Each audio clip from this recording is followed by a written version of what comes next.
Probably clicked this video because of the title. If you're searching for ways to help your thinning or baldness, stick to the end to get actionable steps to help your hair loss. Today, I'm going to give you my reactions to the top 5 hair loss solutions that actually work. Today, we're going to learn about the top 5 hair loss solutions that actually work. So I have in my mind the top 5 solutions to hair loss that actually work. I want to see his. Number 1, the green tea treatment. Now, if you're searching for a permanent hair loss solution, you've probably encountered your fair share of crazy remedies, right? People claim everything from eggs to mayonnaise can replenish or thicken your hair, but very few at-home solutions have any scientific backbone. Luckily, there are a few diamonds in the rough. One of these treatments is a simple and effective way to reduce hair loss all on your own. And here's the best part. You can buy everything you need at your local supermarket. One of the most popular drinks in the world, green tea. This everyday item, when applied to your scalp, can significantly decrease baldness and thinning. It specifically targets the effects of a condition called androgenic alopecia, or as most people call it, male or female pattern baldness. So, what separates green tea from the other fake hair loss solutions out there? Well, simple, scientific evidence. The benefits of green tea were tested by a 2007 study in the journal. So we're listening to someone talking about green tea and its effects on hair loss.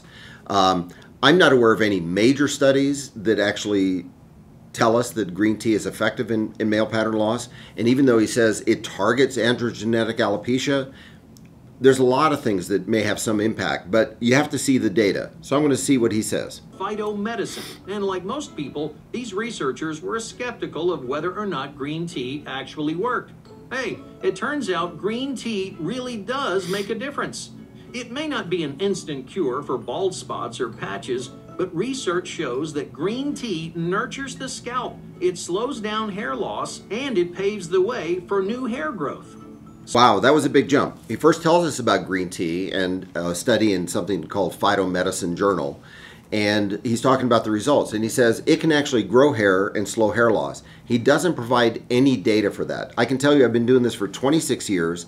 I've been to approximately 25 international conferences for the ISHRS and probably 50 for other conferences. I've never once seen a lecture or seen evidence or heard somebody talk about how great green tea was. I think what people have to understand is there may be a lot of things out there that could actually cause a hair here or there to grow a little bit stronger or have it last on your head a little bit longer. But what we're looking for is efficacy. So if someone grows 4 new hairs on the top of their head, that's not going to change their appearance whatsoever. I'm looking for a valid statistical result that says, wow, we've changed your look from this to this. How many hairs per square centimeter have improved? Do we have new hairs? How many per square centimeter? What's the volume and diameter of these hairs? There are many factors that dictate whether or not a treatment is successful. I just don't believe this right now, and he doesn't show the data, so I'm having trouble buying this. So he describes the methodology, and that is you soak the tea bags and then place them on your head. How long do you leave them there? Do you put them everywhere? Does it work in the front and the back? It's just lacking a lot of data. A lot of scientific merit is missing in this. I'd be skeptical. You should let those chemicals sit and do their job for the next hour. And after that, an hour? He wants you to keep the tea bags on your head for an hour. I think people don't even want to put Minoxidil on. It takes about 3 seconds. How are you going to sit there for 3 hours with a tea bag on your head? Impossible. You can't get on with your life. It's probably a mess. I don't know. Just not thinking that this is going to be the most popular method to regrow your hair. Number 2, rejuvenating your scalp. Now let's dive into something a little more scientific. Many experts recommend special shampoos or topical creams which contain a chemical called Minoxidil. Though we don't fully understand what Minoxidil really does, countless people have seen real improvements in their hair length and density. One of the most persuasive studies on this chemical comes from the Journal of the American Academy of Dermatology. Yay, he's talking about Minoxidil. We know that it works. It's been established through many studies, and we know that it helps prevent hair loss and it can improve the hair that you do have. So I'm glad he's talking about it. It's really important. It's one of the mainstays of therapy that we have for male pattern loss. This 2002 study compared a topical hair cream containing 5% minoxidil to a placebo alternative.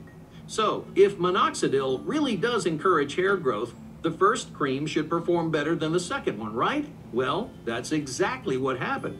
The minoxidil cream created much more hair growth than the placebo. In fact, over the course of 48 weeks, the minoxidil cream worked around 45% better. That means less shedding, stronger follicles, and plenty of new hair growth. So he's talking about minoxidil. I think it's a great medication. I think anybody with hair loss should be on minoxidil. What's interesting in this study with the minoxidil, as well as the studies with finasteride, about 2% of patients on the placebo actually grow hair. So what I tell patients, even though none of these are 100% effective, if you have hair growth due to a placebo effect, who cares? If it's growing, it's growing. But there was one thing researchers didn't expect. The minoxidil cream didn't just stimulate hair growth, it had a powerful psychological effect on the people who used it, because they felt better about the way they looked. Every time they looked at their reflection in the mirror, they felt more confident. He makes a great point here. We're talking about self-image and how people are happier once they notice hair growth. I think that's one of the things that we know as hair restoration surgeons, that in fact people that undergo hair restoration often tell us that their lives are improved. A 2019 review from the International Journal of Trichology explains how minoxidil changes the way your hair follicles grow. Most people don't know that your hair progresses in stages. There are 3 stages to be exact. First is the anagen phase, during which your hair experiences the most development. On the average human head, about 90% of the hair is in the anagen phase. But when you start balding, that hair growth stops and your hair enters a new phase.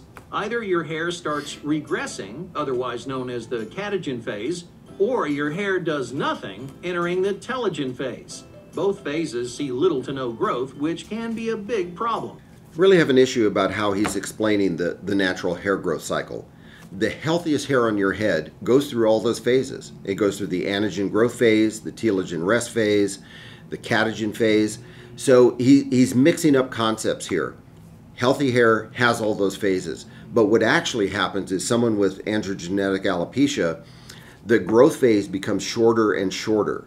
And what that means is the follicle doesn't grow to the maximal potential size that it has, or that you had when you didn't have hair loss.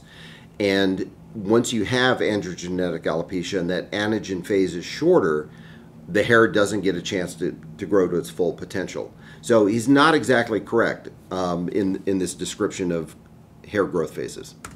That's where our powerful new chemical steps in.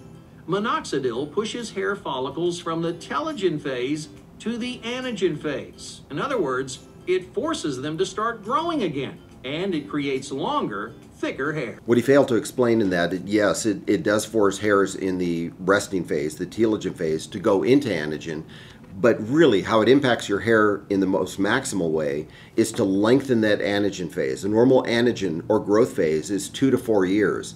So the true power of minoxidil and other treatments for hair loss is that it increases the length of the growth phase, the anagen phase, and that again allows the follicle to reach its full potential and stay in that growth phase for the longest period possible.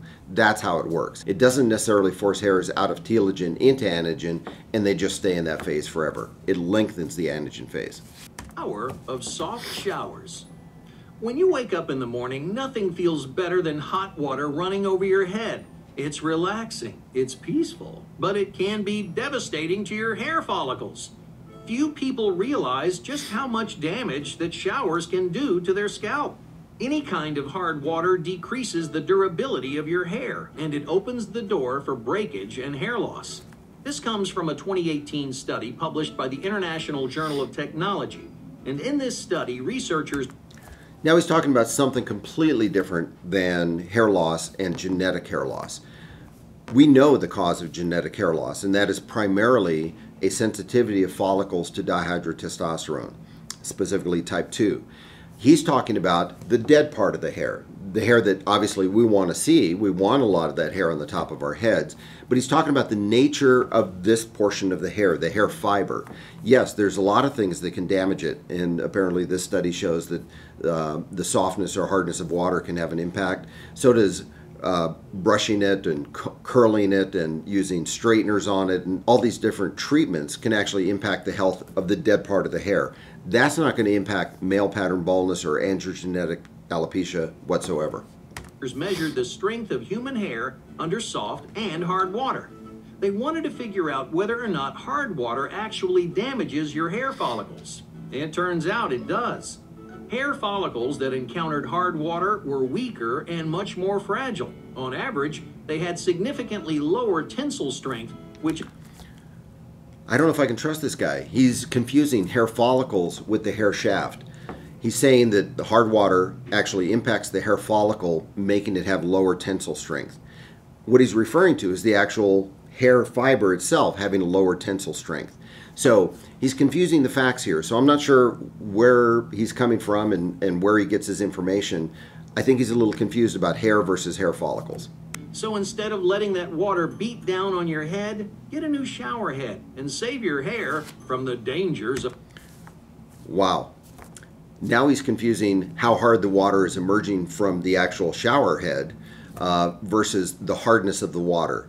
Maybe he just wasn't clear in his explanation, but he's really confused, and I hope he gets some other information to help clarify his thoughts. Number 4, stress reduction tactics.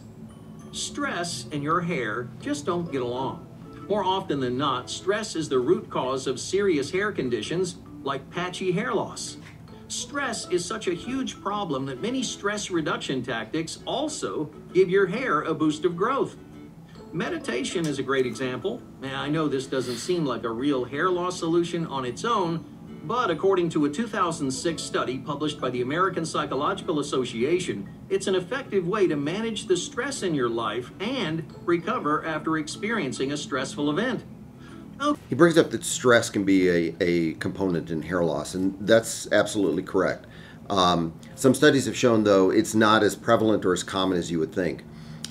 There are cases where stress reaches a certain level, and what happens is your body reacts to it and produces high level of stress hormones, and that can certainly cause a bout of hair loss. It's not permanent, though. Once the stress goes away, he does recommend meditation and other stress reduction techniques. I would highly encourage that as well. But this is separate from the issue that most of us suffer from, and that is male pattern loss, which is genetic, and it's a response to your hair follicles to a certain hormone in your body called dihydrotestosterone. So yes, if you have a lot of stress, you should take care of it, but that's a completely different issue. Typically, stress will go away if you manage it correctly. Your hair should grow back. It's a different process than male pattern loss, where you start to lose the hair. Unless you treat it, it's never coming back.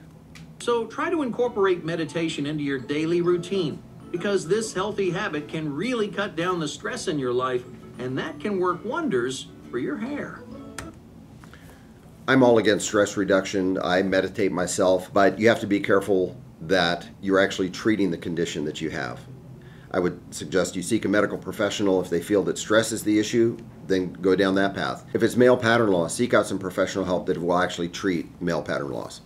Number 5, muscle relaxation. If meditation really isn't your thing, you could also try something called progressive muscle relaxation, or PMR. And like meditation, PMR is an accessible at-home technique which you can use to manage stress on a daily basis. The benefits of PMR were shown by the same 2006 study from the American Psychological Association. They found that PMR is an effective alternative to meditation when it comes to stress. In fact, a single session of PMR can significantly change your stress and anxiety levels. So, how do you actually perform PMR? Like meditation, you may need a bit of practice to get the most out of this technique. But everyone has to start somewhere, right? So here's the short version. First, you find somewhere to relax. You might lie back on your bed or recline on your couch, whatever. I would like to relax right now. He's driving me crazy.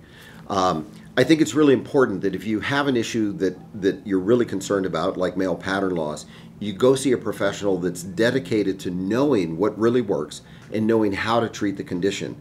I'm going to have to do some PMR and meditation right now because my heart rate's through the roof and my blood pressure's like crashing.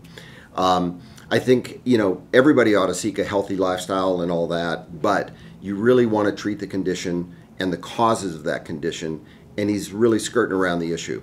I watched this. Out of the 5 methods of a sure way to treat your hair loss, there was only one, and that's Minoxidil. Again, I think my point in watching this is that you need to really evaluate the information that you're hearing about. He provided no evidence that any of these would treat male pattern loss, which is the most common reason for hair loss in men. It sounds like it wasn't well researched. I'm not sure what they were trying to accomplish. I agree with the other things about trying to reduce stress, but it's not necessarily going to make that much difference for your medical condition, the PMR. So he provides some good things for general life, but not necessarily for hair loss. Those are my opinions. So if you've watched that video, I think you're really wondering, what do I do about my hair loss? Well, we know some medical treatments that actually work. Finasteride, minoxidil, laser treatments or photobiomodulation, PRP treatments. All of those are valid methods to slow your hair loss and possibly regrow or make your hair the best quality it can possibly be. If those don't work or your hair loss is too expensive, hair restoration procedures work great. Go to the right person. If you're interested in learning more about this, give us a call at Restore. If you want to see more videos, comment below.